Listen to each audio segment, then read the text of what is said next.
When you add a window or a page to a WPF application, Visual Studio creates a XAML file and it also creates a code file, because the assumption is that you're probably going to want to write some code that goes hand to hand with the XAML file. The XAML file is the UI, the code file is the logic. You don't have to write code. You can create a XAML file that doesn't have any code with it, and this is known as a loose XAML file. And if your application consists of nothing but loose XAML files, then it's a markup-only XAML application. And you can open loose XAML files in the browser if three conditions are met. First is that your opening and closing tag is page. Can't be window, can't be user control, so you have to create a page. Secondly, you can't have a class attribute because there is no class, there is no code. And then third, you can't have any attributes that attach event handlers because event handlers are code. So if your loose XAML file meets these three conditions, then you can open it in a browser. And if you create an entire application of loose XAML files, then you can run that markup-only XAML application in a browser.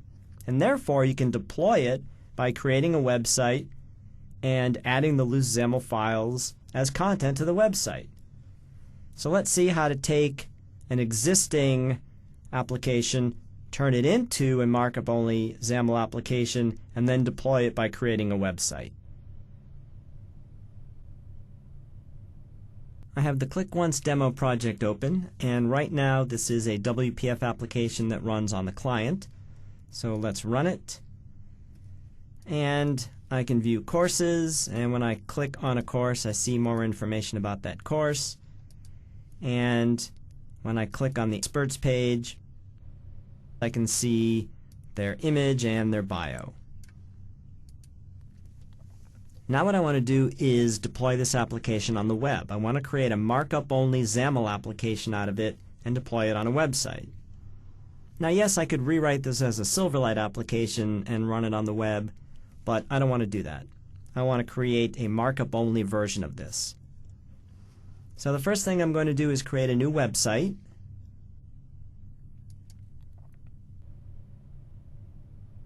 And I'm going to base it on the ASP.NET Empty Website project template.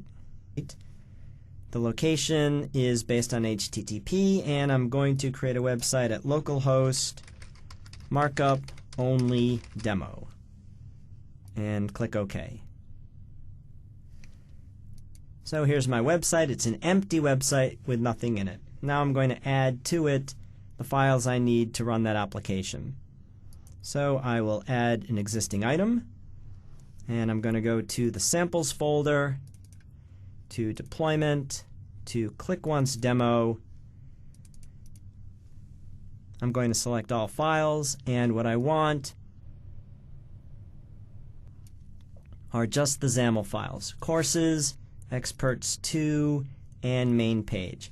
I don't want the CS files because that's the source code. I just want the markup files. And then there are images involved here, so I'll create a new folder called images, and then I'm going to add all of the images, and I need them all. Okay. Now let's look at these XAML pages. Let's open up main page. There are some changes we need to make because there are 3 requirements for creating a loose XAML file or a markup-only XAML file to run in the browser. The first is that the opening element has to be page. Can't be window, can't be user control. Now for this example, it is page because when I wrote this demo originally, I knew I was going to convert it to markup only, so I made each of the XAML files start with page. If this said window or user control, I'd need to change it to page. The second requirement is that there's no class attribute, so I need to just delete this class attribute. And then the third requirement is that I don't have any attributes that attach event handlers. And there aren't any in this page, although I do need to change the way images are referenced. So now this page should be fine. What about the courses page? Let's look at that. Again, I need to get rid of the class attribute. And I have an event handler here. In the original application, when I selected an item in the list box, I ran some code to determine what to say about it. Well, I can't do that in a markup-only application, so I need to get rid of this event handler.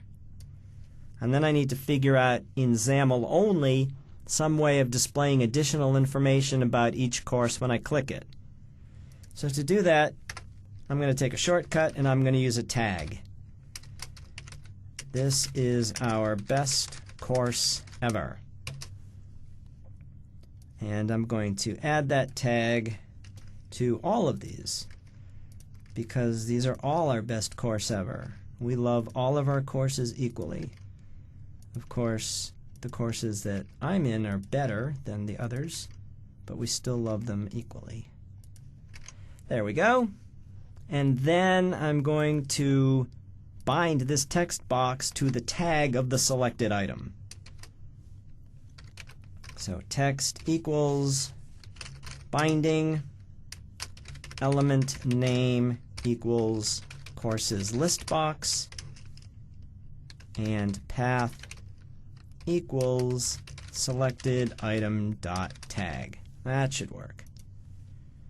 Okay, that one's good to go. And then the last example is experts 2, which displays the images of the instructors. Again, I need to get rid of the class attribute. I don't have any code in here, so there are no event handlers I need to get rid of. I just need to fix up the images references. And if there were more than 5, I would have done a replace. Okay, save that. We should be good to go. Let's build it just to make sure. Looks good. Now, we can come into the browser and go to localhost, markup only demo, mainpage.xaml, and here's the application running in the browser. I can view courses and see that these are our best courses ever, and then I can view the experts. So as long as I can meet the 3 requirements, page is the opening tag, no class attribute, those ones are fairly easy. The hard one's going to be not having any event handlers.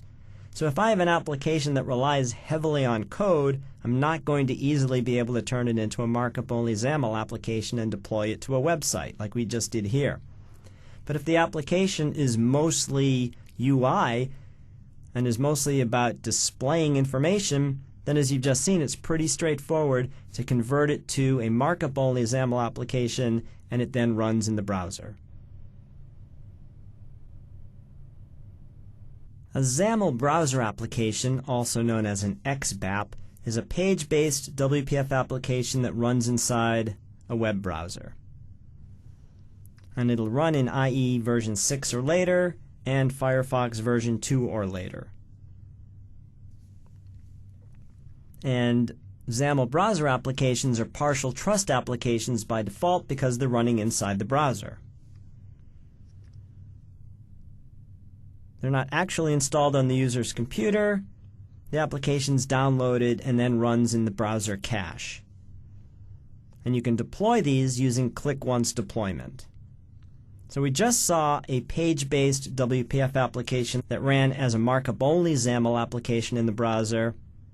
We're going to create a XAML browser application which can have code in it, and we're going to have that run in the browser, and then we're going to deploy it using click once. Let's go see that. In this demo, we're going to see how to deploy a XAML browser application. But let me just take a couple seconds and review how to create one in the first place. Go to File, New Project, and select WPF Browser Application, and click OK. And notice that the main page here is based on a page. If I had created a normal WPF application, this would be main window based on window, but a browser application is page-based. And so my main page here is based on a page. And then all of the additional pages I would add to this are based on pages. Okay, so let's open our sample browser app demo.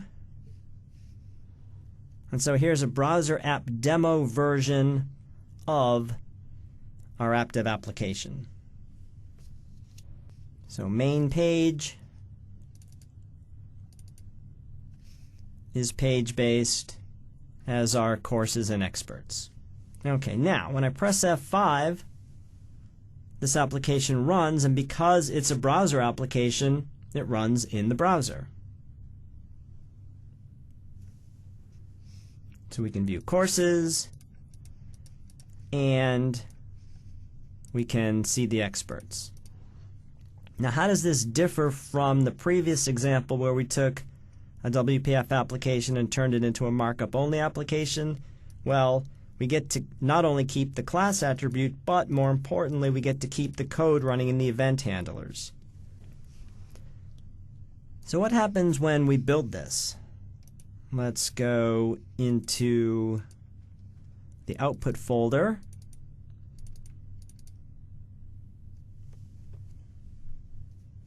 And here's the executable. Here's the application manifest, debugging information, and then this XBAP file. This is the deployment manifest for this application. Now if I double-click the exe, nothing happens. But if I double-click the XBAP file, watch this. It launches in the browser, downloads information, and we get this application download error. Let's open the error log and see why. Could not find file. This is telling me that it couldn't find the exe.deploy file, which is going to be created when we deploy this using click once, so let's just not worry about this for the moment. Okay, so let me go back into Visual Studio and deploy this application using click once deployment. So I'm going to right click on it, select publish. This brings up the publish wizard, and I'm going to publish this to localhost browser app demo. Because it is an XBAP and it's only available online, I'm not offered the choice of making it available offline. And I'll click finish. Visual Studio builds it, publishes it, and then opens up the page that users will see. And now to run this application, I can click run, and here's the application running in the browser.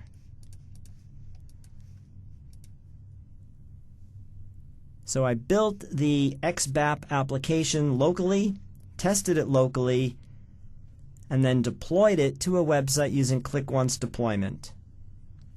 And when the user goes to the website to run the application, this XAML browser application, complete with all of my code, runs in the browser.